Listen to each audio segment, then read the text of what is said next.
এই মাইকী মানুহবোৰ কাম বন নাই নেকি? এই ৰাস্তাৰ মাজত আহি পিনে প্ৰতিবাদ কৰিব লাগি গ'ল যে এনেকুৱাই কিছুমান মন্তব্য শুনিবলৈ পোৱা গৈছিলে ভিৰৰ মাজত। এতিয়া ঘটনাটো হৈছিলে কি সেইটো জানিবলৈ চেষ্টা কৰোঁ আহক। কি কাৰণত যোৰহাট ৰৰৈয়া অঞ্চলত থকা এই মহিলা কেইগৰাকী ৰাস্তাত আহি পিনে প্ৰতিবাদ কৰিবলৈ বাধ্য হৈছে? কিয় এই মহিলা কেইগৰাকী আৰু প্ৰশাসনৰ মাজত ইমান গৰমাগৰমি হৈছে ৰাস্তাৰ মাজমজিয়াত, যাৰ ফলত ইমান ট্ৰেফিক জাম হৈ গ'লগে? ভিডিঅ'টো শেষলৈকে চাব, কাৰণ প্ৰতিবাদ হোৱা কাৰণটো দেখি চাগে আপোনাৰ দুখ লাগি যাবগে। আমাৰ পানী যিখিনি এইখিনি তাৰমানে আমাৰ ৰৰৈয়াত যিখন এয়াৰপৰ্টৰ নৈখনৰ পানী গৈ তোমাৰ উভতনি মাৰেগৈ। উভতনি মাৰিলে আমাৰ গোটেই গাঁও এখন নহয় ৩-৪খন গাঁও তাৰমানে আমাৰ গোটেই বেৰি ধৰে। বেৰি ধৰাৰ পিছতে আমাৰ ঘৰত সোমাই চোতালত সোমাই এইবাৰ দেউতাহঁতৰ ৰুমলৈকে সোমাইছে পানীখিনি সোমাই গোটেই অনিষ্টটো বহুতখিনিয়ে কৰিছে। বস্তু নাইয়ে মোৰ ঘৰৰ ভিতৰত, ৰুমৰ ভিতৰত পানী একেবাৰে নাই।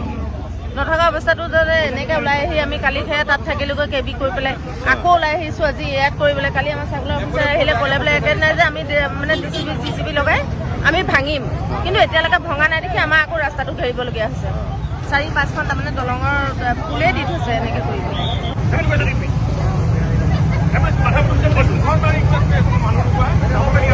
ৰাস্তাৰ মাজত এনেকৈ প্ৰতিবাদ কৰাটো বাৰু আমিও সমৰ্থন নকৰোঁ, আৰু এইটো উচিতো নহয়। কাৰণ ইয়াৰ ফলত যোৱাকালি এম্বুলেঞ্চ আৰু বহুতখিনি এমাৰ্জেঞ্চি পেচেণ্টখিনিও ৰাস্তাত ফচি গৈছে।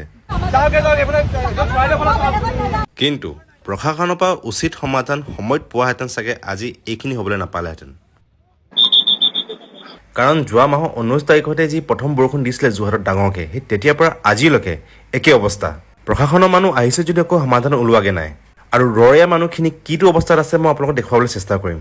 আমাৰ এই পানী চানী খহি গৈছে, পানী লেট্ৰিন বাথৰুম চব ডুবি গৈছে। তাৰপিছত লেট্ৰিন চেট্ৰিন কৰিবলৈ অসুবিধা হৈছে, গা পা ধুবলৈ অসুবিধা, খোৱা পানী চানী এই চাওক মানুহে ক'ত কেনেকৈ ভাত পানী বনাবলগীয়া হৈছে। এই চাওক এবাৰ আচলতে এইবোৰ কিছুমান সমস্যাবোৰ কাৰণে মানুহবোৰ আজি ৰাস্তাত ওলাই পিনে প্ৰতিবাদ কৰিবলৈ বাধ্য হৈছে। এই চাওক ঘৰৰ ভিতৰত চাওক, এই মানুহবোৰ দেখিছে ন?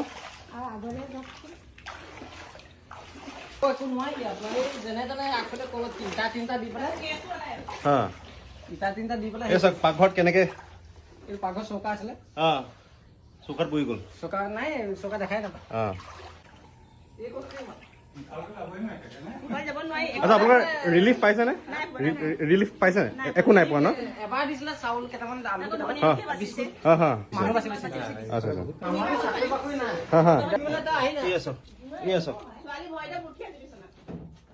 এই অকণমানি ছোৱালীজনী মই যাবলৈ ভয় কৰিছোঁ, কাৰণ ঠিক নাই ক'ত সোমাই যাম। কোনো এটা বছৰ এনেদৰে পানী নহয়। জানৰ পানী দলঙৰ ওচৰ পাইছেহি। ইমান পানী হোৱাৰ কাৰণ হৈছে এই জানখন এয়াৰহোজৰ ভিতৰেদি পাৰ হৈ গৈছে আৰু এয়াৰহোজে ৱাল দি আৰু মাজত ৰথ দিছে। সেই ৰথৰ ভিতৰত জাবৰ জোঁথৰ সোমাই পানীটো ইফালে পাৰ হৈ যাব পৰা নাই কাৰণে এনে অৱস্থা হৈ গৈছে। এনে অৱস্থা হোৱাৰ কাৰণে যোনটো হলীয়া গাঁও আৰু হাবুঙীয়াবাসী ৰাইজ এইফালে এই ৰাস্তাইদি অহা যোৱা কৰিবলৈ অসুবিধাৰ সন্মুখীন হ'বলগীয়া হৈছে। এই পথটো হৈছে জামুগুৰি আৰু চুতীয়াগাড়ী সংযোগী পথ। এনেদৰে পানী হোৱাৰ বাবে খেতিপথাৰো নষ্ট হৈ গৈছে।